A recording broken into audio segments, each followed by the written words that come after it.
This is the fourth and the last majlis in which I have been talking about this issue of succession to the Prophet. And very briefly, I would like to summarize where I started with this issue that Saqifa and Shura are not really based on any democratic principles. We looked at the theory that Dr. Wilfred Medlung presented, and according to his analysis of the potential groups in Medina, he says even if they were true democracy, the only candidate to win in that process would have been Ali. Then we looked at this issue that why did not Ali, knowing that Khilafat is his right, why didn't he fight for it? Why did he, for example, not accept the proposal of his uncle Abbas, nor the support expressed by Abu Sufyan to him? And our point was that from the Shi'i point of view, Imamat and Khilafat are divinely inspired institutions, and this position is actually given by Allah subhanahu wa ta'ala.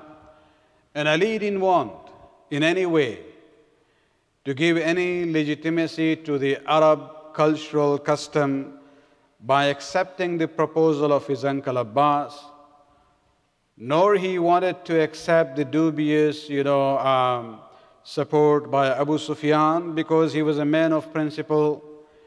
He believed that the end does not justify the means. The means and the end both have to be legitimate. Last night I presented this question that one of the reasons why Amir al-Mu'mineen did not resort to sword, although he had the ability to do that, that was one of the reasons was this issue of the advice of the Prophet given to him. And I quoted you from the Shia source of Syed Rizvi in his book Khasaisul A'imma.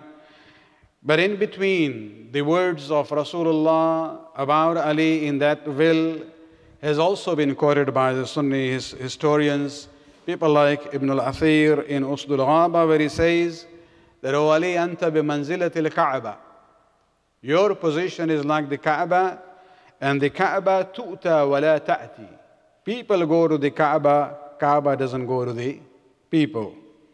And therefore he says, and this is the word of the Sunni version, فَإِنْ أَتَاكَ هَؤُلَاءِ الْقَوْمِ فَسَلَّمُوهُ إِلَيْكَ. If they come to you, if the people come to you and hand over the Khilafat to you, then accept it. But if they do not come to you, then you do not go to them. And so it was very clear, as far as Rasulullah's instructions are concerned, Ali doesn't go to the people, people have to come to Ali. And tonight I would like to end this discussion by asking this question, that why did then he accept the Khilafat after Uthman? Because the whole issue is why. Why he didn't do this on this issue of Khilafat. And this is where I would like to very briefly, keeping in mind that tonight we also have Taboot and then Matam. I'll keep my remarks tonight very brief. Salawat Pranik Barar.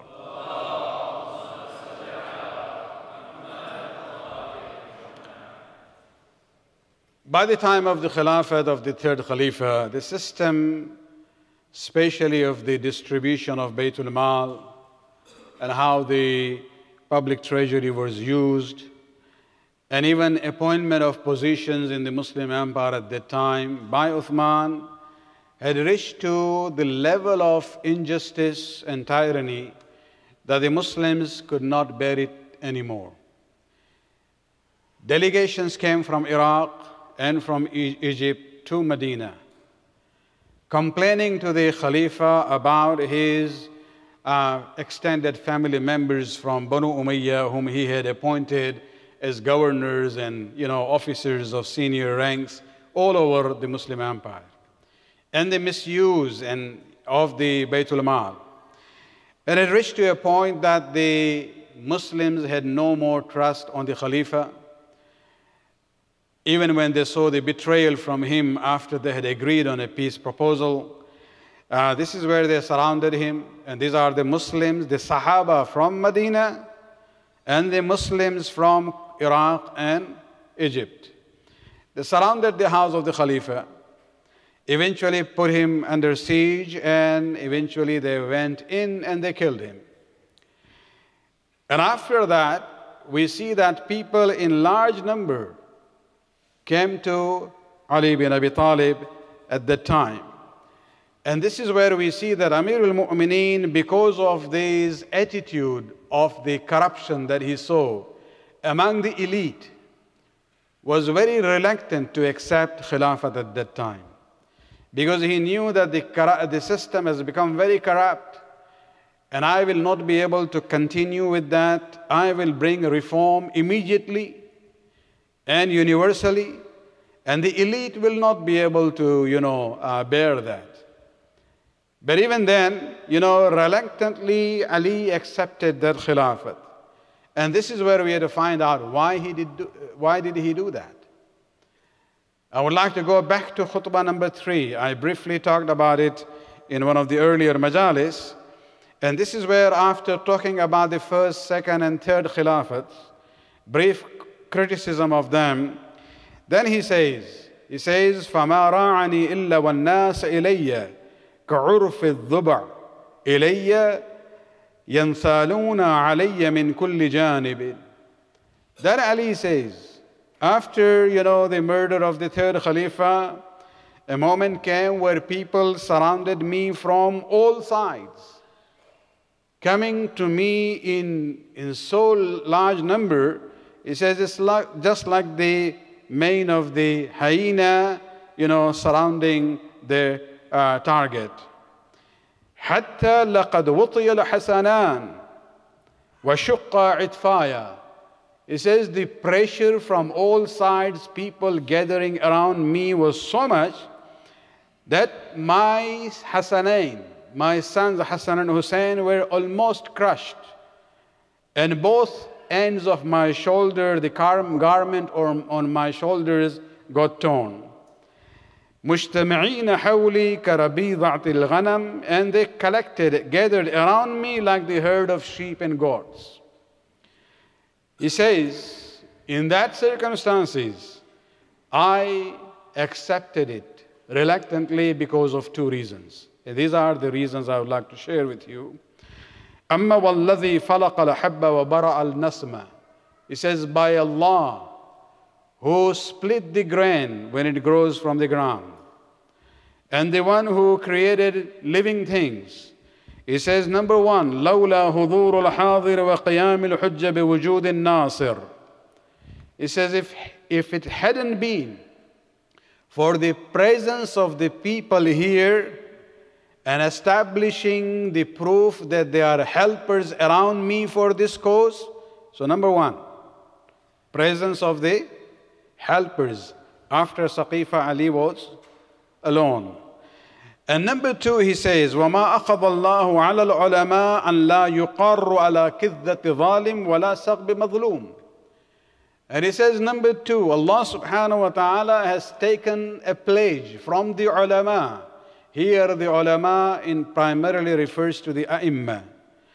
Allah subhanahu wa ta'ala has taken the pledge from the ulama that they should not be indifferent to the circumstances when they find that the oppressor on one hand is actually overeating, that he cannot digest it, and the oppressed is going hungry. When you see that kind of a situation, Ali says, Allah has taken a pledge from me that I should not be indifferent to that situation, and therefore he says, I accepted it. If it hadn't been for these 2 reasons, he says, لَأَلْقَيْتُ حَبْلَهَا عَلَى غَارِبِهَا. I would have put the reign of Khilafat on its neck. وَلَسَقَيْتُ آخِرُهَا بِكَأْسِ أَوَّلِهَا. And I would have left the Khilafat to be dealt with the way it happened in the first place. So Amir al-Mu'mineen here is very clear.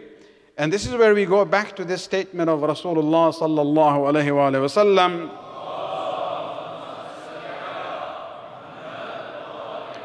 Where the Prophet says to Ali that your example is like the Kaaba. You don't go to the people, people have to come to you. And so he said, when they come to you and you give, they say, we accept you as a Khalifa, then you accept it.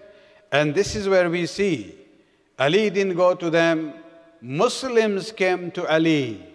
But the journey from Ghadir to the Khilafat Zahiri of Ali took 25 years.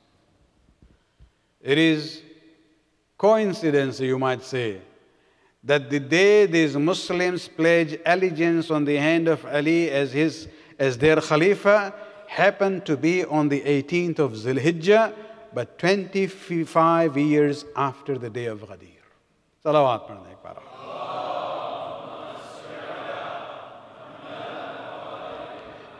The second reason that Ali gives that why he accepted the Khilafat, in spite of knowing the challenges and the difficulties, is that you cannot be indifferent when you see Zalim and Mazloom, and you have the ability to bring about the change, or at least try to bring about the change. This is also emphasized in his last will between Zarbat and Shahadat. This is a will not written for his own issues and his family. This was actually something he dictated to his scribe in the presence of his own family. And initially he addressed Hassan and Hussein in 4 or 5 sentences, but later on he says that this is my will to my family, to my children, to my followers, and whoever to whom this writing reaches. It is there in Nahjul Balagha. And there Amir al-Mu'mineen, initially addressing Hassan and Hussein, he says, "Usikuma, I advise you, bitaqwa Allah, to hold on to the taqwa of Allah subhanahu wa ta'ala.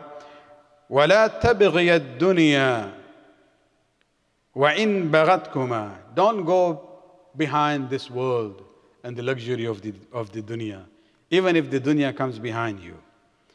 وَلَا تَأْسَفَ عَلَى شَيْءٍ مِنْهَا رُوِيَ زُبِيَ عَنْكُمَا. And do not ever feel disappointed if something from this world and its luxury, passes by you or goes away from you. Don't regret, وَقُولَ بِالْحَقِّ وَعَمَلْ لِلْعَجْرِ. And always speak the truth. And always work to get the reward from Allah subhanahu wa ta'ala. Be sincere in whatever you do. وَكُونَ لِلظَّالِمِ خَصْمًا وَلِلْمَظْلُومِ عَوْنًا. And O Hassan and Hussein, addressing them specifically, he says that you be opponent of the oppressor and supporter of the oppressed. And so this principle is there. And Amir al-Mu'mineen lived by that principle, even by accepting the Khilafat, although he knew that he will be opposed by the elite. That time, because of the pressure of the public, they also did bay'at. People like Talha and Zubair, they were the first one actually. They were the one who said, give me your hand, we want to do bay'at. But they had their own motives and they were expecting favor in return of the bay'at that they were doing at that time.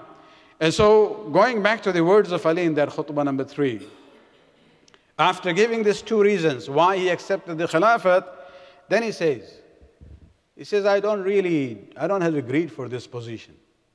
He says, if it wouldn't had been for this, I would have just left it the way it was left before. وَأَلْفَيْتُمْ دُنْيَاكُمْ هَذِهِ. And I would have shown to you that your world, your dunya, with its luxuries and wealth and this power and status and khilafat and government, all these are azhadu indi min atfati anzin. These are all, no better in my views than sneezing of a goat. Have you ever heard a goat sneezing? Not in Toronto, probably.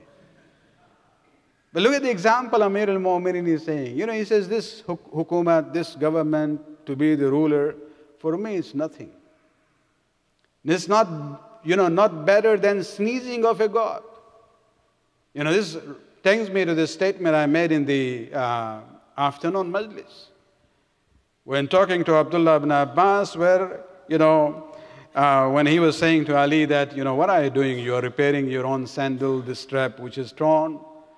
You should be using your time in a more productive way. Ali didn't say anything until he finished his work, and then he put the pair of sandal there. And he asked Abdullah ibn Abbas, give me a value for it. What is this worth? And he said, nothing. That's where Ali said, in my views, the pair of sandals here is more worthier than your Khilafat and the government that I have over you, unless I am able to implement haqq and justice in society. Salawat.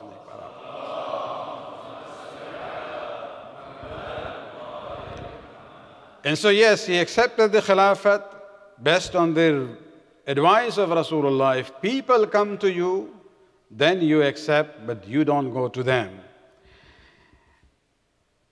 After his first khutbah that he gave,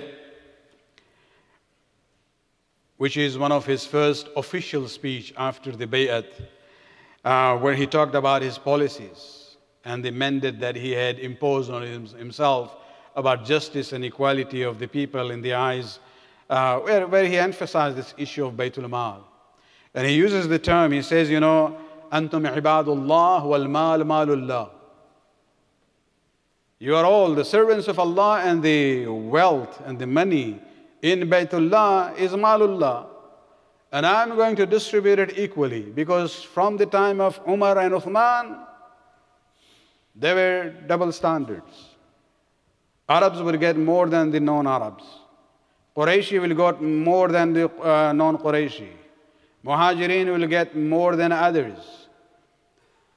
And that is why you will see the non-Arab new Muslims who are known in history as Mawali, they were more gravitating towards Ali and Ali because of this equality and justice that they were promoting. That's why they used to go, because when they go to other people, they will be treated as second-class citizens. Umar was a person who actually even asked that non-Arabs should not even reside permanently in Medina. This is only for Arabs. So what you see happening in the Gulf states or Saudi Arabia to foreigners is nothing new. It's the same policy coming down of discrimination based on their tribal, affiliations. And after his khutbah, one of his close companion by the name of Sa'sa bin Sawhan. So Sa'sa bin Sawhan was an orator on his own right, a powerful speaker. Sometimes Ali used to say, stand up and give a speech. And he is the one who was there in the burial of Amir al-Mu'mineen, and he is the one who actually, picked up the earth from the grave of Amir al-Mu'mineen, put it on his head, and recited some words as a condolence and a eulogy to Amir al-Mu'mineen, addressing Hassan and Hussein. And so he was there in that speech. When he heard it, he stood up. And this is where we have to realize, what is Khilafat in the views of Ali? He says to Ali, زَيَّنْتَ الْخِلَافَ وَمَا زَيَّنَتْكَ. O Ali, by accepting Khilafat, you have adorned the Khilafat and the institution of Khilafat. The Khilafat has not added anything to your prestige and honor. رَفَعْتَهَا وَمَا رَفَعَتْكَ. By accepting Khilafat, the institution of Khilafat has been raised because you accepted it. But the Khilafat did not elevate your status. وَهِيَ إِلَيْكَ أَحْوَجُ مِنْكَ إِلَيْهَا. And if there is a need here, it is the institution of Khilafat which needs you. And O Ali, you don't need this Khilafat. Salawat.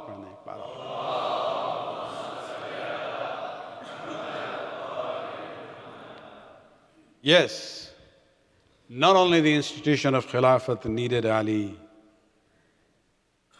the Muslims needed Ali, the world needed Ali, humanity needed Ali. Khalil Gibran Khalil, one of the Christian writers of Lebanon, makes a remark. He says, you know, I have a great complaint with Almighty God that if you wanted to create somebody like Ali, why did you send him at a time when people did not appreciate him? We in the modern times and this society, we need a person like Ali. And this is where we have to realize that Ali, even when he accepted the Khilafat, it was not because he needed it. It was the Ummah and the Khilafat, the institution of Khilafat, which needed Ali bin Abi Talib alayhi salatu wassalam. Salawat.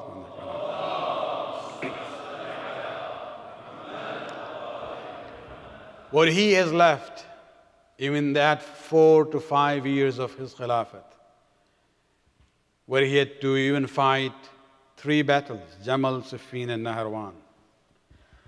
The amount of literature, the sermons, the letters, the words of wisdom that he has left is more than any of the 3 Khulafa put together.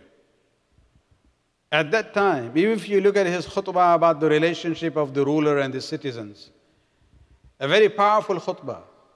The first very clear, definition of what it means to be a ruler and to be ruled, and what are the mutual rights on both sides. This was delivered by Amir al-Mu'minin, not in a university, not in Medina, not in Kufa, in Siffin, where he had gone to fight the army of Muawiyah. But even in those circumstances, Amir al-Mu'minin found time to share his knowledge and wisdom with the world till now. And so when we look at Amir al-Mu'mineen, even the examples that we have from his personal life, the issues of justice that he talks about, the way he practices that and implements that. Let me go back to the last words of the will that I mentioned earlier, where he says, Ya Bani Abdul Muttalib. Then at the end he addresses the family. He says, listen, yes, I have been attacked. And probably I will die because of that. But I don't want you, my family, my extended family, Bani Abdul Muttalib, to go around in rage and anger and hit whomever you see, especially those who belong to the opponent side, and say that Qutila Amir al-Mu'mineen, Ali has been killed. Control yourself. And then he talks about Ibn Muljim. From the time he was attacked, he is still there in the masjid. And I repeated this twice. The advice that Ali gave to Imam Hassan at that time, that be kind to your prisoner. He's your prisoner, therefore he's your responsibility. When it comes to his food and drink, be careful of it. Do not tie his hands. Do not put shackles in his feet. And now he comes back to the enemy now, talking about the last will. He says, أَلَا لَا يُقْتَلُنَّ بِي إِلَّا قَاتِلِي. If I die, you only kill the person who attacked me, that's all. Don't bring others part of that conspiracy. And then he says something very important. He says, "Unzuru idha ana muttu min zarabati hadhihi." That be careful. If I die because of this zarbat, the striking of this sword that he has hit on me, he did it only once. This is adl that Ali is talking about. فَضُرِبُوهُ ضَرْبَةً بِضَرْبَةٍ. He only struck me once, and you also strike him only once. If he dies, okay. If he survives, you don't strike him again. And then he says even something further. He says, وَلَا يُمَثَّلْ بِالرَّجُلِ. Remember, do not mutilate his body. He's talking about his own killer. Do not mutilate his body out of, anger. Because I've heard Rasulullah saying, إِيَّاكُمْ وَالْمُثْلَى. That the Prophet, I heard him saying that I warn you against mutilation of bodies, walau bikalbil. He says, even if it is the body of a rabid dog. You know, when did Rasulullah utter these words? This is soon after the Battle of Uhud, when Hamza was killed by the slave of Hind, the mother of Muawiyah. And this Maulana actually asked the slave to go with her to the body of Hamza. And she ordered the slave to actually cut open the chest of Hamza. And then she points to an organ inside. And this Maulana then says to the slave, cut it out, bring it out. And she tried to bite on it. You know, when the Muslims came to the body of Hamza, they put a cover on him. Because they knew, although he was uncle, but age-wise, him and Rasul were of the same age. He was more a friend and a brother than an uncle. And they knew that Rasulullah will be very much sad and in grief when he sees that. When Rasulullah reached to the body of Hamza, he told them to remove the cover. The Ashab actually insisted to Rasulullah, you won't be able to bear it. Rasulullah insisted. They didn't have a choice. They removed the cover from the body of Hamza, and when he looked at it, this is where Rasulullah now makes a rule in Islam. Iyyaka wal muthla. I warn you against mutilation of any body, even if it's of a rabid dog. Amirul Mu'mineen is repeating that advice in Kufa. And this is where we had to realize that Amirul Mu'mineen was kind and just till the end, and that is the example that we have to follow all the time. As Adaran Hussain, Amirul Mu'mineen जानते थे खवारिज की mentality क्या है. आज तक हम देखते हैं ये जो आइसिस वाले जो भी करते हैं, दर हकीकत ये वही हैं. जहाँ अबू सुफियान के फॉलोवर्स हैं, इनकी आदत वही है. ये वो लोग हैं कि अंबिया के मज़ारों को इन्होंने इराक़ में जब कब्ज़ा किया था मुनहदिम किया है. औलिया खुदा के मज़ार को मुनहदिम किया है. जनाब हुजर के कब्र को मुनहदिम किया. इस मेंटालिटी को जहन में रखते हुए अमीरुल मोमिनीन ने दर हकीकत एक वसीयत की थी इमाम हसन से उस वक्त, और ये जुमला था कि देखो 3 ताबूत बनवाना 3 मुख्तलिफ डायरेक्शन में जाए, इसलिए कि अली आखिर वक्त में भी मजलूम थे. अली को अंदाज़ा था कि ये नफ़रत का वो लेवल है कि अगर इन खवारिज को अंदाज़ा हो जाए कि मेरी कब्र कहाँ है, तो ये कोशिश करेंगे वहाँ पहुँच के कब्र को खोद के मेरी जिस्म की बेहुरमती करें. इसलिए ये 3 ताबूत मुख्तलिफ डायरेक्शन में रवाना किए गए थे. बस अमीरुल मोमिनीन से इस तरह कहेंगे, मौला आपने अपनी तदफीन के लिए ये इंतज़ाम कर लिया, आपने अपने घर वालों को ये हुक्म दिया कि इब्ने मुलजिम के जिस्म को मुसला न किया जाए.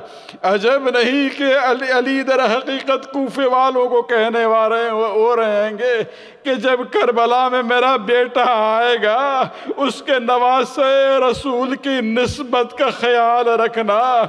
तुम्हारी अगर दुश्मनी है, सियासी इख्तलाफ है, दीनी इख्तलाफ है, मेरे बेटे को कत्ल कर देना, लेकिन उसकी लाश की बेहुरमती न करना.